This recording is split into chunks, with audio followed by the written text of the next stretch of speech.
What's up, guys? We are back here on the Game of Inches podcast, Mayflower Sports, episode 7. Feels like just yesterday we started off this pod, man. Here we are, episode 7. I can't wait till it's episode 507. No NFL this week to go over, which is super weird. It's obviously been a main topic of our recap every Sunday. So getting the podcast going a little bit earlier. However, we do have a big NFL trade to go over. But before we go over that, how are things, Jake? Great, man. Excited to be back. Like you said, episode 7. Hoping to reach 507, 5,007, 5,000,007. But yeah, man, crazy NFL trade broke yesterday. Matt Stafford from the Detroit Lions traded to the LA Rams for Jared Goff, 2 future first-round picks, and a third. Wow, does that shake up the NFC, man? I'm super excited to see what this is going to bring. What are your first initial thoughts on the trade, man? Because it's a real blockbuster. 2 former first overall picks being traded. And I just don't even know what to make. Like, I think the Rams could be a Super Bowl contender now, but you never know, right? The NFC is so loaded.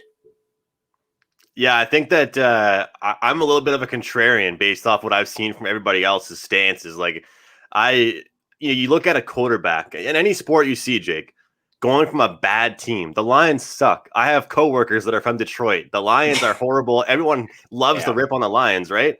So it's clear. It's easy to look good on a bad team. We can both agree with that. And to me, I think Goff is better than he gets credit for. And to be honest with you, I'm not completely jumping all over this Rams train now that they got Stafford. Honestly, I don't think there's going to be that incredible of a difference. We'll see. Obviously, they thought so because they gave them all those picks and they're making a huge difference, stuff like that, or Detroit is. So what do you think, man? Are you the same way as me, or do you really like that move and think that the Rams improved that much? I think it worked for both sides, man, to be honest. I really like that Detroit was like proactive in saying that they needed more than just Jared Goff because of how big his cap hit is. So it was really good by the Lions to go out there and get 2 future first round picks and a third this year, which everybody knows in the NFL, like the NFL draft, like all the way up until the 6th round, you can find 7th round, like the end of the draft, you can find studs. Like sometimes smaller schools or you didn't get noticed. Like this year's a COVID year. So like some people weren't playing, but in terms of the LA Rams, man, I think it's a franchise shakeup. Really. Like I know the Jalen Ramsey trade was huge.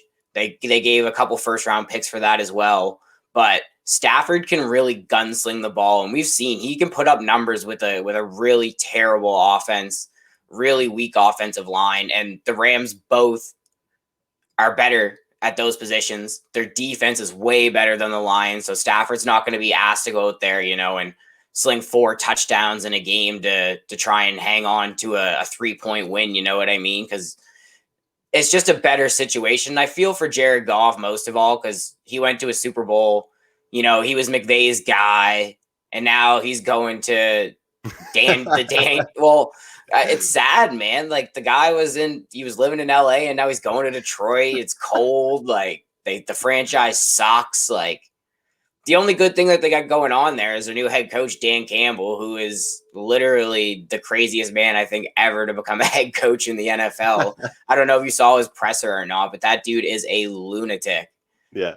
Great guy, though. Great guy. But yeah, man, I think it helps both teams. It's going to be interesting now to see for me what the Lions do in the draft, because do they still address a quarterback? Galladay might be leaving in the offseason. Do they go out and get a wide receiver? We know their defense needs help.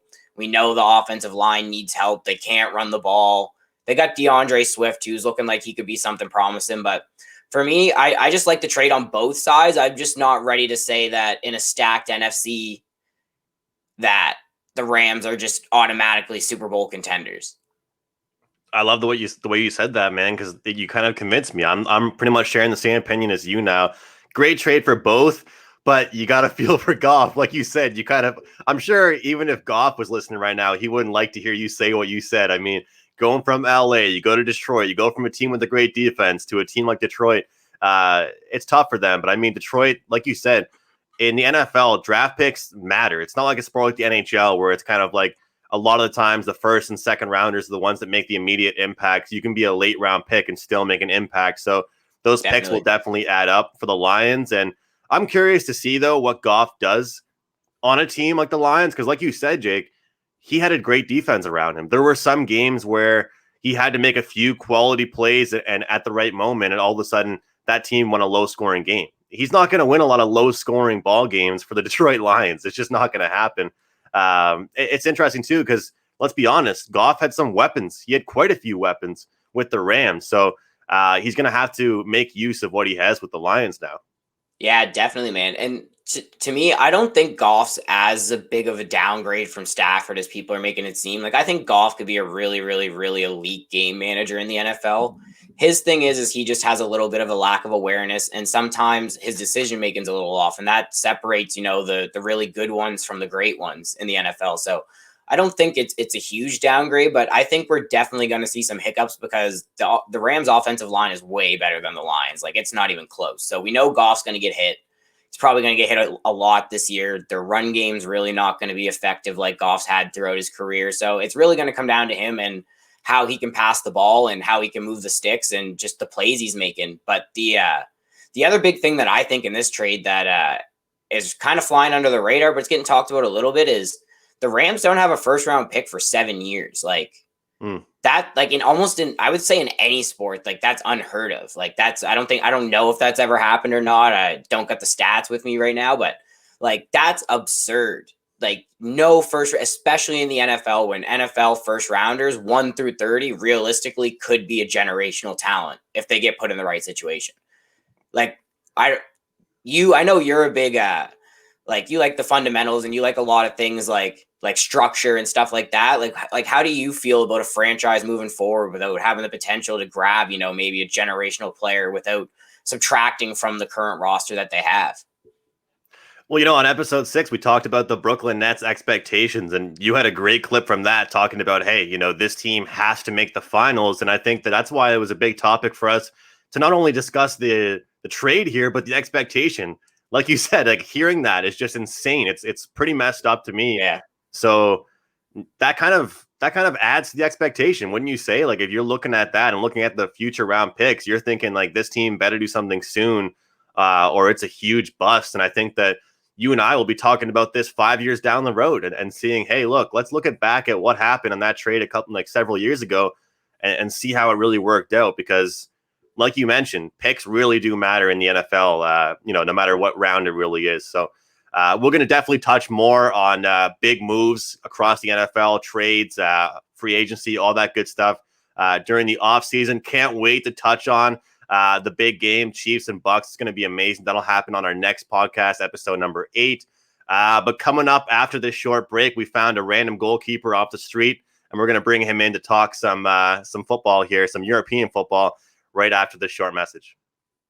Munchie's Convenience is located at 1840 Vernon Street that specializes in exotic snacks and sodas. They are also Atlantic Lottery certified for all of your lotto and gambling needs. Check them out on Instagram at HFX Munchies to see all their stock.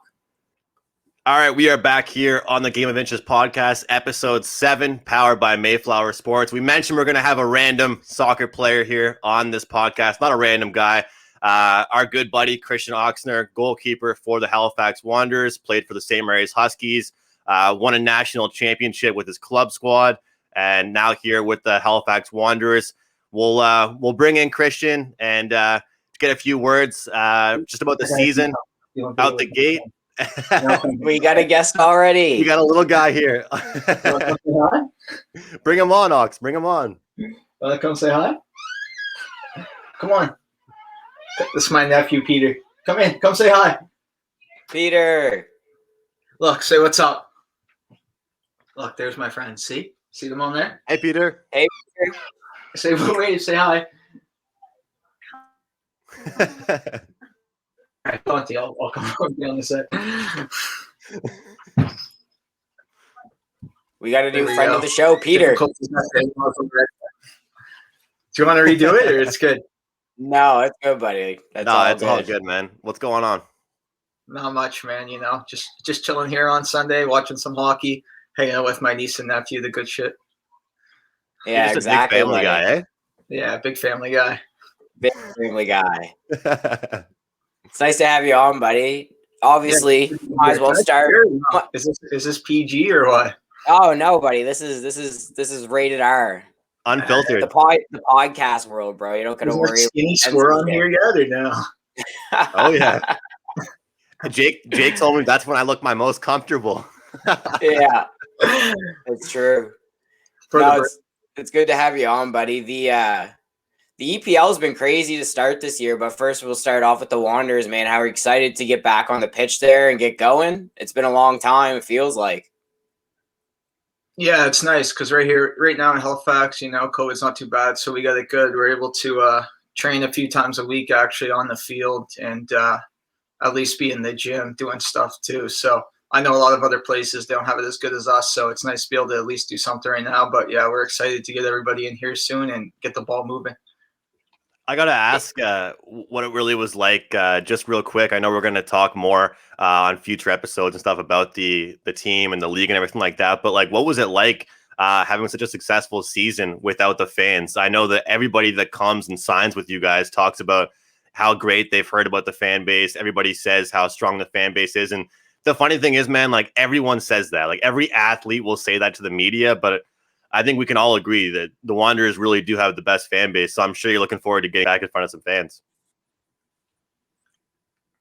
It sucked to have such a good season and not be able to do it in front of the people that supported us in year one, especially when we did so poorly. So doing it without the fans really sucked. But yeah, hopefully we can have some fans this year, even if it's limited capacity, and building for the future. I mean, we got a good foundation now that fans are really gonna love this team. Yeah, man, exactly.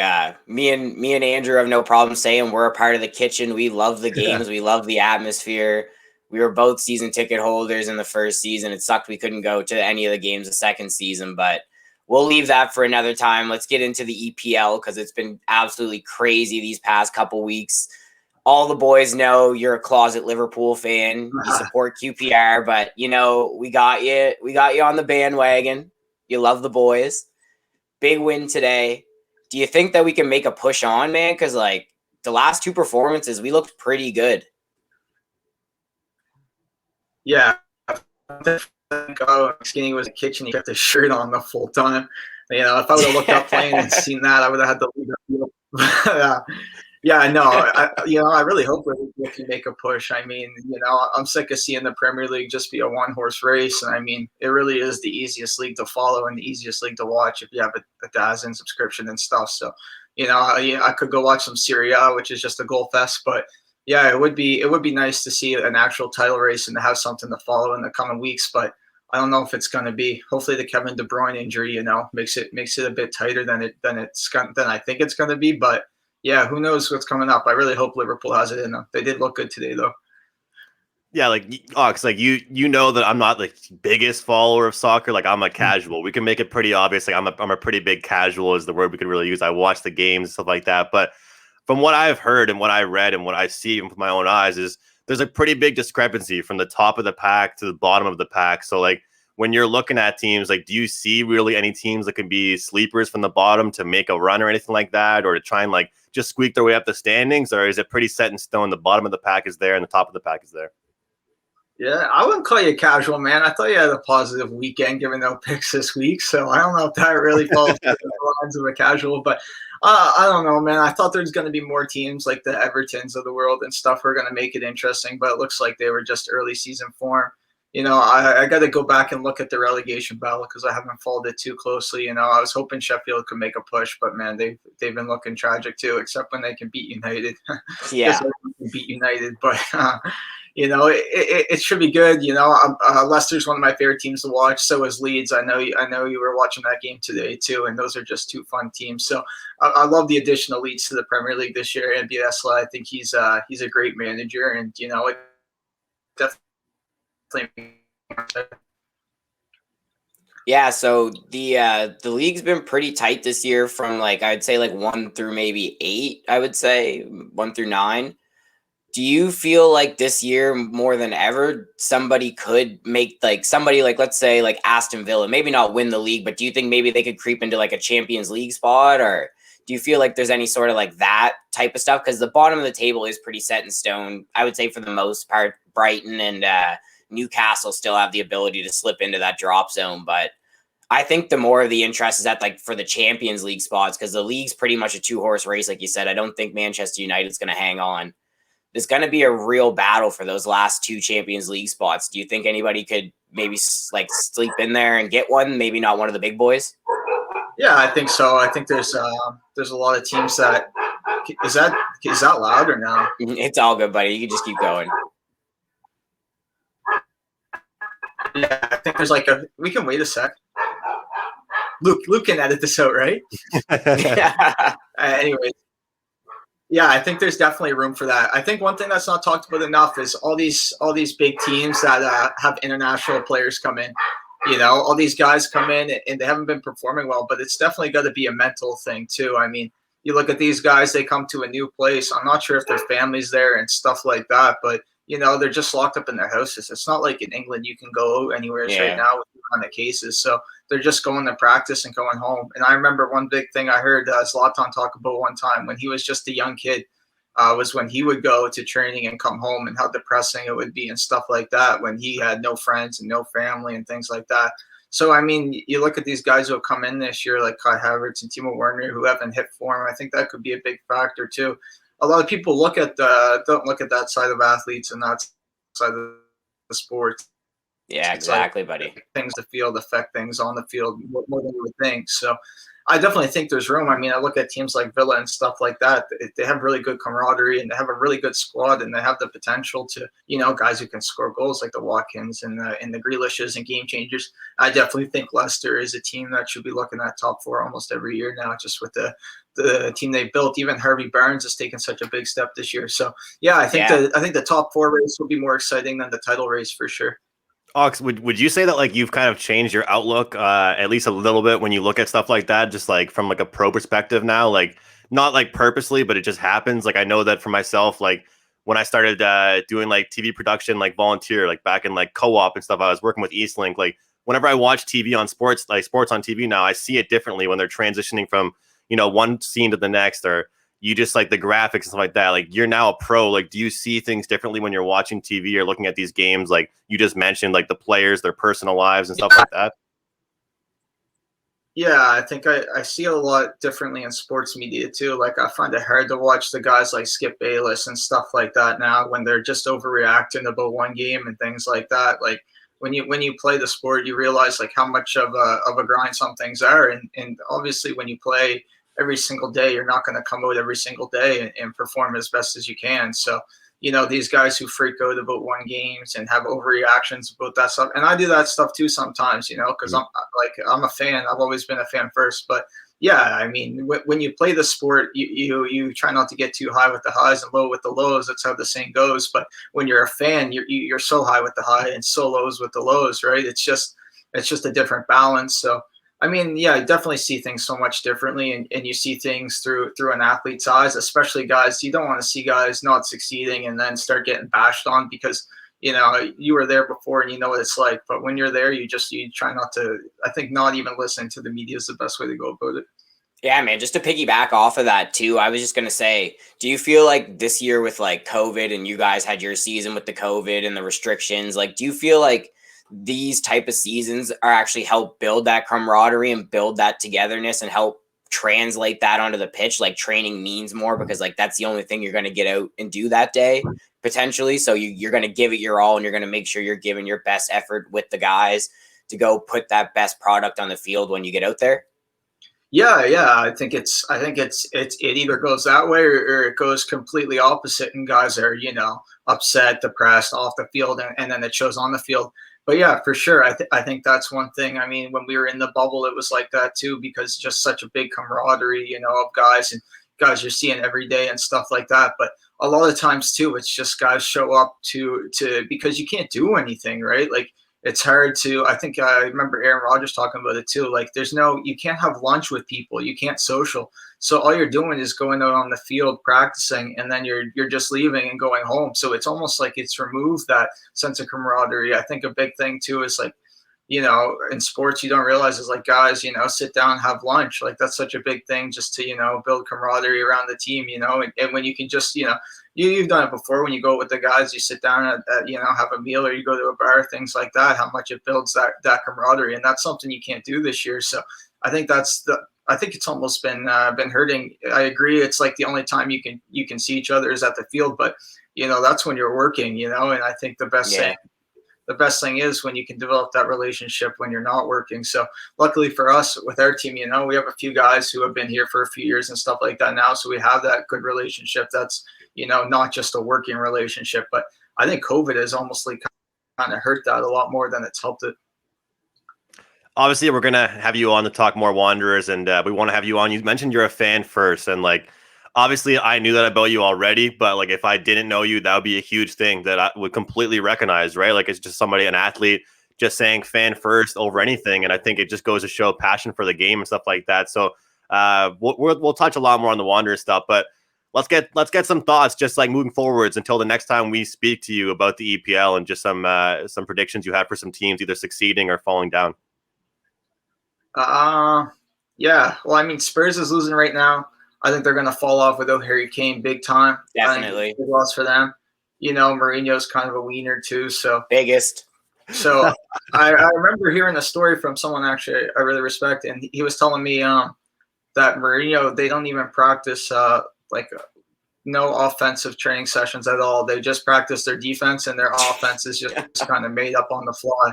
So I think they're going to struggle with that in that sense. They're going to struggle to score goals. So I easily see them falling, and I hope I see the Villas and the Leicesters and the teams like that, and even the Leeds kind of start to make a push too. Even Everton, I'm a big fan of watching those teams because I think they play attractive football, and that's the biggest thing I watch as a fan first. I always try to watch the games that are the most exciting.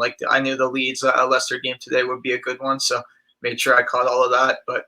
Yeah, I think those are the teams I want to make a push. I find myself, rooting for Arsenal a bit nowadays too, just because of what we're going through. So, I wouldn't mind seeing them do well, especially Nicolas Pepe. I'm a big fan of his, so I'd love to see. And I like Leno too. I think he's kind of underrated. So it'd be nice to see those guys make a big step too. That's Mike's gonna love hearing that. Oh man, I'm so upset. I just said you were a closet Liverpool fan. You're jumping to Arsenal, but Skinny. As a football fan and as a hockey fan, as a baseball fan, you would never understand if you don't watch soccer what it's like to see your club get relegated. So Oxner's favorite team, Queen's Park Rangers, is no longer in the EPL. They play in the second division of England. So he doesn't have anybody to cheer for. So usually my guy is supporting Liverpool. And now I'm hearing he's in all this Arsenal talk. I can't get behind that, buddy. I supported can't do Liverpool last year so they could end the drought, and I didn't want to see City win. But now, I don't want to see City win really because of all the oil money. So, I just want to see an interesting title race, and I'd love to see it come down to the last game of the season, but I don't think it will. Just before we let you go, man, I got to ask you one thing non-footy related. All the boys know you're a massive Green Bay Packers fan. How are you feeling now? A week or two removed from that heartbreaking loss? How are you feeling? I don't care anymore, man. These guys let me down so much. I hope Rodgers leaves. I hope Rodgers goes somewhere where he can get his rings and he can be appreciated for what he really is, because I'm sick of all the slander. So, I'm wow. We should have fired our defensive coordinator last year. Like I said, I'm a fan first. I feel bad this guy's going to lose his job, but he should have lost his job last year. If you don't do a good job, you should be gone. So everybody's been calling for Pettin's job. Everybody's been calling for Pettin's job. I'm just hoping Brady loses, so I don't have to listen to everyone talk about him some more. Oh, buddy, thanks for coming on, man. We definitely are going to have you on again. We're definitely going to get that full kind of in-depth interview, probably tell the people about your grind. Not a lot of people probably know that the high school scene and then the soccer Nova Scotia thing, and you still grinded and persevered to get where you needed to go, and now you're a pro. All the doubters you had coming up, and people also need to start putting respect on your name. You are the penalty king. You're the penalty king, bro. It's people don't know this has been going on since high school. This guy's been a beast in nets from the penalty spots. Let's hope it stays that way. Yeah, I think it will, buddy. I think it will. Yeah, I deserve my own episode, man. Local celebrity, grew up with you guys, and I don't have I deserve my own episode. It's got to be a benchmark. Definitely. Anytime you want to come on, we'll have you on anytime. We'll try and work on that whole celebrity thing, but we'll see. Maybe Skinny will swear once too. Maybe. That's when we know he's passionate that day. We know he's passionate that day when we get an F-bomb. All right, Mr. Celebrity, we'll get you out of here. Yeah, all right. We should all do it in the same room too. It'd be fun. Yeah, buddy. Definitely. We'll have a sit down. Hopefully come soon, buddy. All right. See you later. Later, guys. The Full Circle Realty team specializes in commercial, residential, and property management by taking a distinctive entrepreneurial approach to help clients and customers find their next investment. If you're looking to buy or sell real estate in 2021, contact the team today at info@fullcirclerealty.ca to learn more. All right, we are back here on the Game of Inches podcast, episode 7. My man Jake, I am Andrew. All right, we got that guest out of the way. We got that guy out of the way here. Time to bring in the real guest of the day, the man behind the scenes, the man that everyone should have been waiting to see. Our guy, Luke, Mr. Luke Casey, will bring him in. He's been the editor for us. He's been the behind the scenes, all kinds of ideas. It's us three. This is the Mayflower Sports team right here. And Luke is by far the best golfer I've ever seen. He knows the most about golf that I've ever seen. And Jake knows I'm not just saying that. So we're going to talk some golf. But first and foremost, Luke, I thought we would just, how you feeling about the whole thing so far, man? We're on episode 7. Oh, it's been so awesome, man. It's been such a great time just being able to work with you guys and be able to put everything together. It's been wicked, honestly. No complaints. I think we've been moving along quite well, and I'm just waiting for it to blow up. Exactly, buddy. Exactly. We love having you on. You go behind the scenes, you do all the work that, necessarily might not get the most attention, but it's appreciated. And to double down, Luke is definitely the best golfer that I know by far.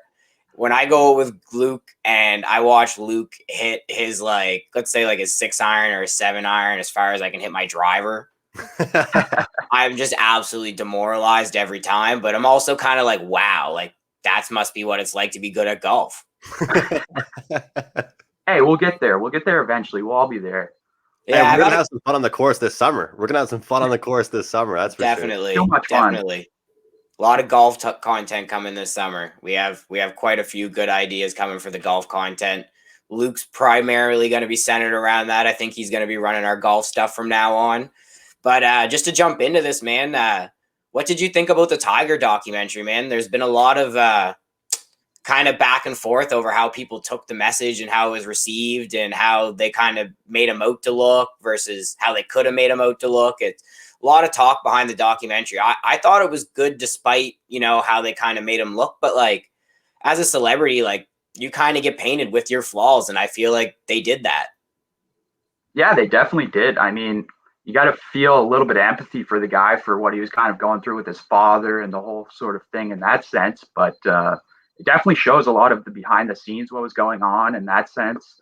And I just wish it got into the golf a little bit more. That's all. My only complaint about the whole thing is I wish it kind of showed a little bit more behind the scenes, him practicing, him training, all the work he put in, because obviously with the career he had, he put in a ton of time. And I think we all know that. I mean, he was waking up early in the morning, running 10 kilometers every day. I mean, it was in some insanity that he was doing training wise. And I mean, that's ultimately made him the best golfer he was.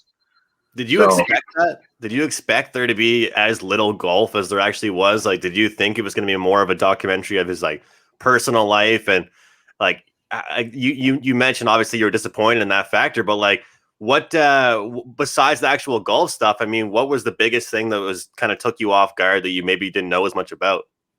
I mean, I didn't know that much about the whole Earl scene. His father just going around with the ladies and that sort of thing. I didn't know that much about that.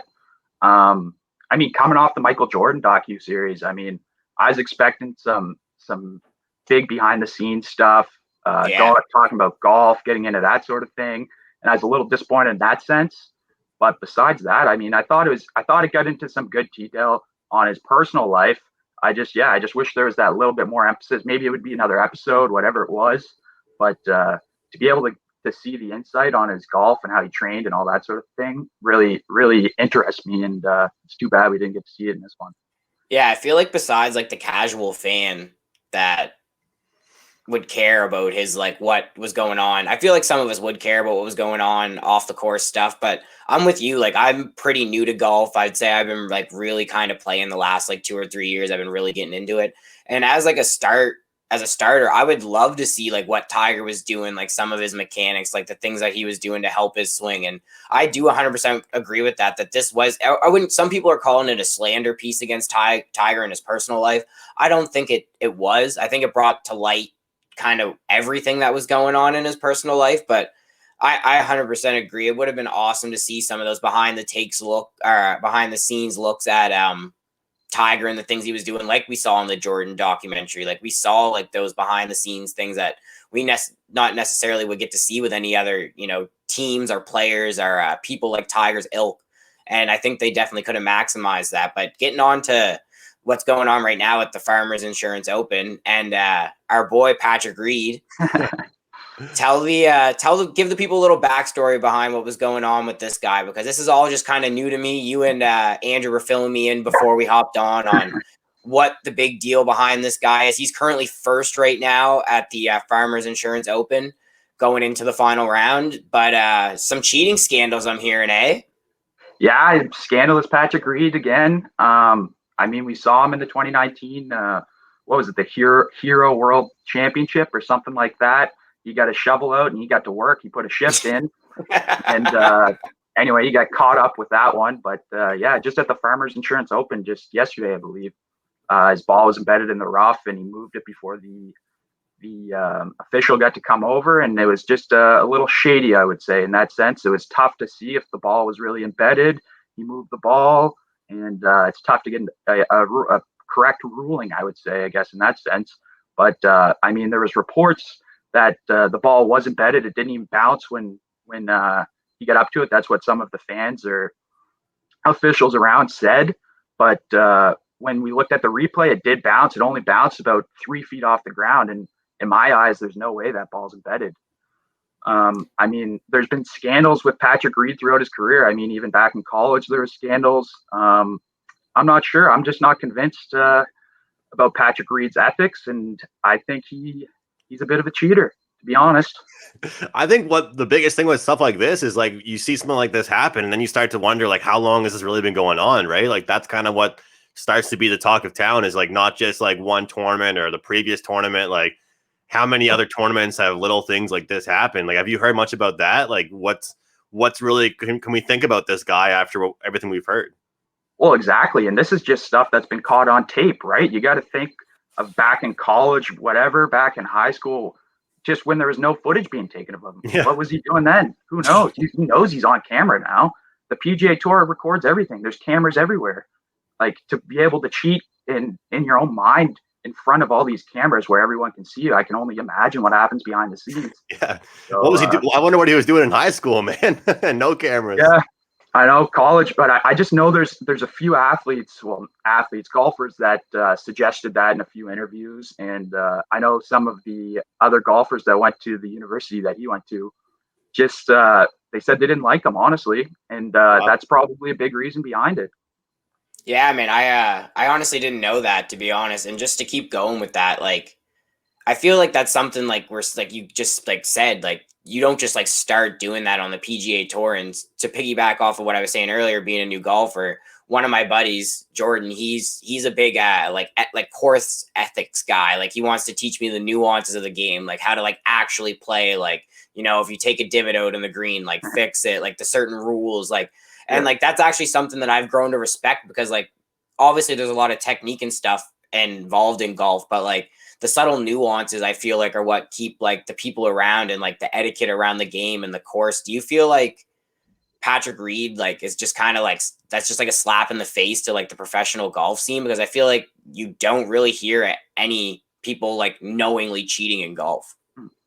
No, I definitely think so. I mean, you can even see it with the fans. Whenever there's fans there, obviously with COVID and all that sort of thing, there's not too many fans around, but they're always yelling shovel, whatever you want to yell at him, cheater, all that sort of thing. He's getting backlash from the fans. I would say his popularity's gone down, and I can tell you for myself, for this tournament, he's got the lead. I'm rooting against him. I'm rooting for Victor Hovland. He's been one of my guys for the last year or so. I think he might have a major in his future coming, maybe even this year, the next 2 years. In my eyes, yeah, I just root against Patrick Reed. I don't like it. I don't like what he's done. And yeah, there's a great leaderboard this weekend, though. I'll get into that a bit. Well, we got John Rahm near the top. We got Patrick Reed at the top. We got Hovland. Rory's making a push. It's just a great leaderboard to see a bunch of big names that are in that field this week. Yeah, it's great. It's great to see. I'm excited to see who's going to win, and I'm rooting for my guy Hovland.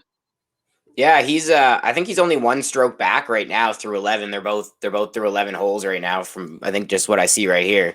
But he's actually -4 today and Patrick Reed's -3 today. So he's actually gained a stroke on him. So with 7 holes to play, anything goes, right? But just to move on here from this tournament, just a generic kind of question for you. We all know we're betters. I'm on a little bit of a break right now. I went out on a high on Boxing Day. Haven't really been betting too much. I like saving my money. I went out when I had to go out. Is there anybody that you like this year to just win a major? I know there's probably some props out there on guys to win majors. Is there anybody that you would see value in, or someone that's easy money or anything like that? Well, like I said, the major champions last year, I'll say first, were all Americans. All 3 of them. There's only 3 majors last year. The British Open got canceled due to COVID. I think there's got to be a European that wins this year, and I think it's John Rahm. I don't like him. I don't know why. I couldn't put my finger on it, but I don't like him. But I think he's determined. I think he's set to win a major this upcoming year. There's guys like Sergio, all the Spaniards. Well, not all of the Spaniards, but most of the Spaniards, big name Spaniards have won. There's Seve, Sergio Garcia, Olazabal. They've all won majors, and I think he wants to join that Spanish club of major champion. And I think he's determined in his mind to do whatever it takes to win there. And I think the biggest thing for him is his mindset. I think he expects to win a major this year, and I think that's going to be the biggest thing for him.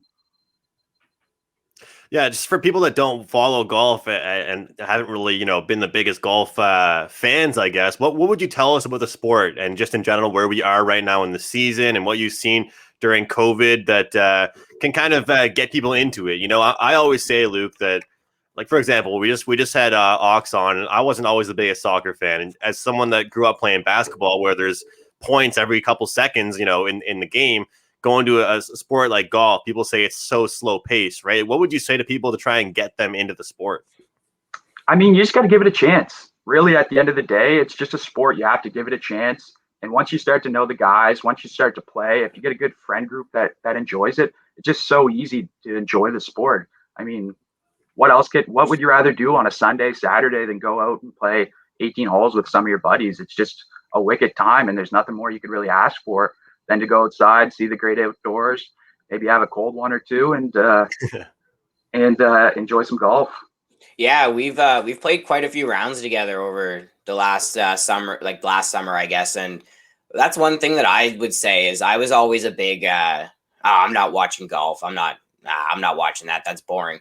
But when I got out to play the game and I started to understand, like, this game is fucking hard. Like, you can't just go out here and you're not just going to go here and be good. Like, nobody I've ever seen, like, new golfers has just picked up a golf club and just been good. Like, that doesn't happen. You go out there, you get frustrated. But as you start to learn the game and you start to appreciate it more, I feel like that's drawn me into watching golf a little bit more. Especially, I love the final rounds. I love the final rounds on Sunday, especially when there's no football on. There's not really usually anything on. I'm a big footy guy. The footy's over by like 3:00 in the afternoon, usually on Sundays for us on the Atlantic time zone. And it's just been something that's been really easy to get into. And just to piggyback off of that, so for the people that don't know, why are the majors so important? I know, like, we would know, like, for like the FedEx Cup, the point system, that sort of thing. But like, what is so significant about the majors, and why are those usually like the most watched things for golf? I would compare it to tennis. You know what I mean? In the sense where there's the majors there. These have just been the tournaments that have been there from the start, the very start. The tournaments that probably paid the most back in the day.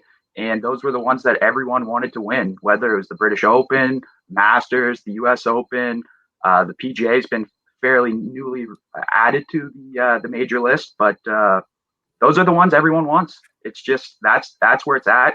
It's kind of, I don't know how it was decided, to be honest, but those are the ones that everyone strives for. And I mean, if you don't win one, you're definitely disappointed in your career. That's for sure.